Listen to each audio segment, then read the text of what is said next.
A few of my friends gave me the impression that their families persuaded them into the idea that sports was the ideal opportunity of getting into college, or even the only opportunity. I just didn't feel that.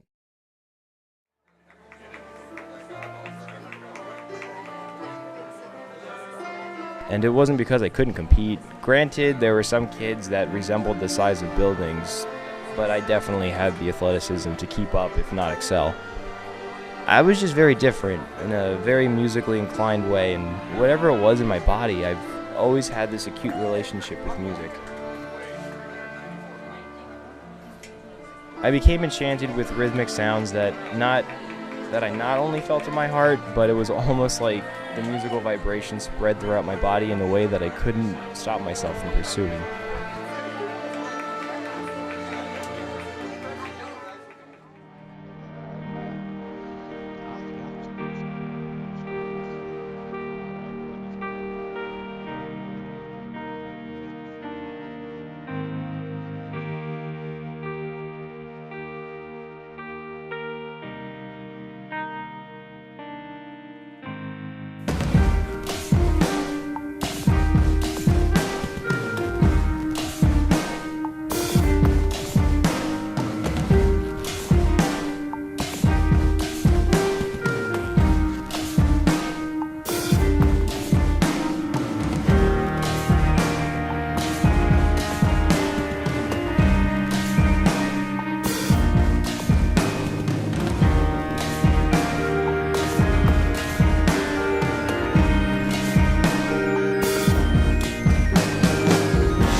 The high school I attended had a ballroom dance team, and I honestly fell in love with it to the point where I took it as an opportunity to utilize and strengthen my mind and body. It was extremely meditative, but also just as physically demanding as any other sport, except without the worry of being tackled into a concussion. Regardless, I trained immensely for hours each day, trying to improve. It wasn't until I became a little older and a little wiser to understand that some of my competition weren't only training, but supplementing their bodies with products that maximize their performance.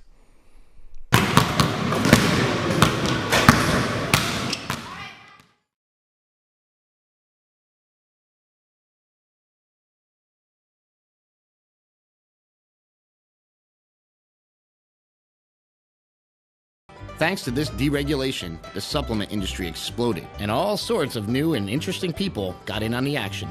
Yeah, we were always a good team, whether we were selling drugs or whether we were selling a supplement like we are now. Jekyll and Hyde supplements, formulated to awaken your other side. Take this and all of a sudden you become the freak, the monster. Everybody wants to become a monster.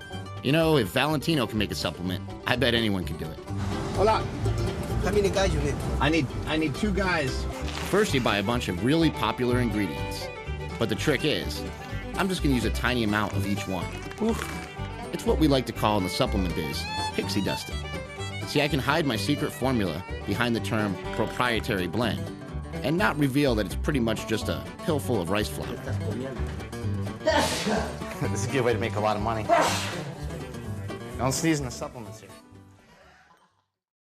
More than half of Americans use dietary supplements, and you may be one of them. Most supplement makers are ethical and responsible.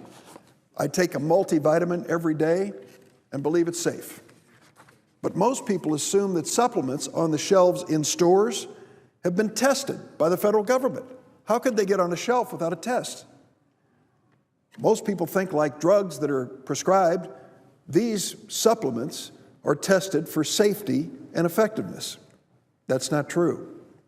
Because we have a multi-billion-dollar diet industry and people are trying to get the weight off really fast.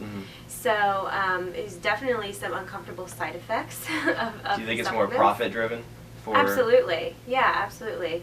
You know, they make a lot of money.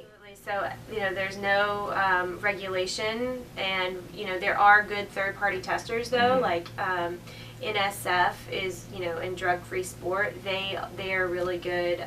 Informed Choice is another good third-party tester that we always send all of our products through.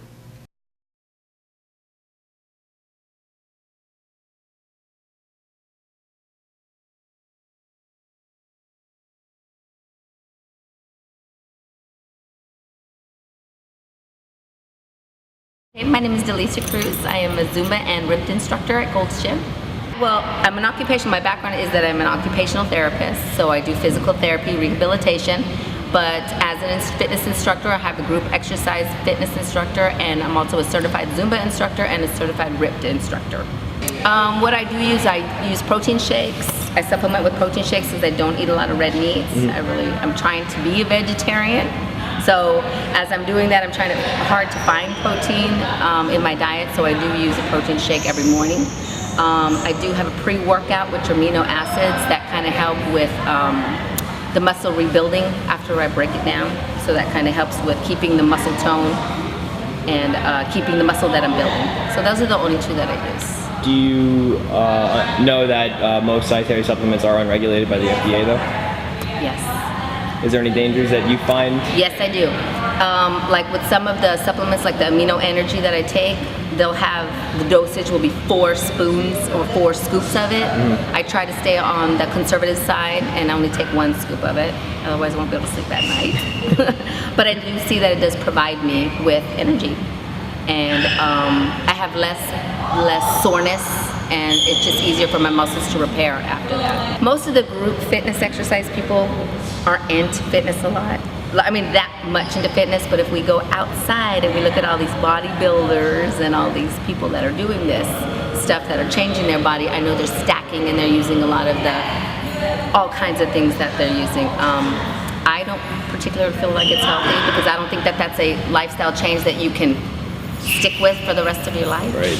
What about testosterone boosters too for men? No way. I would never ever tell anybody to do that. Just because of the research that they have shown how it hardens arteries later on in life, and heart attacks, strokes, you know, those kinds of things. I would never ever.